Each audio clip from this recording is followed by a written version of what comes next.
राजन घोरपडे यांच्या ऑफिस आम्हाला ज्यावेळी खबर लागली की राजन घोरपडेच्या कार्यालयातनं पैसे वाटप होत आहेत, तर मी तिथे आमचा एक मुलगा आम्ही तिथे थांबवून ठेवला. जशी ही व्यक्ती ही पिंक कलरची पिशवी घेऊन ज्यावेळी निघाले त्यांच्या कार्यालयातनं, त्यावेळी मी त्यांच्या कार्यालयातनं पाठलाग करत आलो. त्यांचं घर इथे आतमध्ये आहे, ते आतमध्ये जाणार म्हणून मी त्यांना लगेच तिथे जागेवर थांबवलं. माझ्या मुलाने त्यांची जाऊन पिशवी चेक केली, तर पिशवीमध्ये मला पाकिटं मिळाली. ज्यावेळी पिशवी ओपन केली त्यावेळी प्रत्येक मताला 3000 रुपये वाटप होतं. त्यांचा आज इथे वाटपाचा कार्यक्रम होता. मतदारांना वाटप करताना पाहिलंय का? मतदारांना वाटप करताना पाहिलं नाही, परंतु यांच्याबरोबर जी एक व्यक्ती होती त्याच्याजवळ स्लिपा होत्या. तो स्लिपा घेऊन माणूस त्यांच्या बरोबरीचा जो दुसरा बाईकवर होता तो पळून गेलेला आहे. पैसे कसले होते नक्की कशाचं? पकडणारा मी होतो यांना.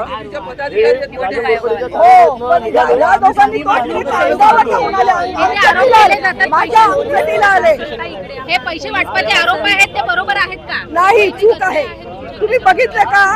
हो, आम्ही लाईव्ह पैसे वाटताना बघितलंय का तुम्ही? पैसे वाटताना बघितलंय?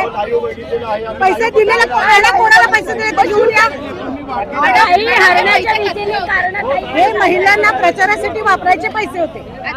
ते आम्ही 10 दिवसाचे पैसे महिलांना एकदम देतो. ते पैसे आहेत प्रचारासाठी महिलांना देतो. आम्ही महिला 300 महिला घेऊन प्रचार करतो, त्याचे पैसे होते. मतदारांना देताना दिसले का? नाही ना.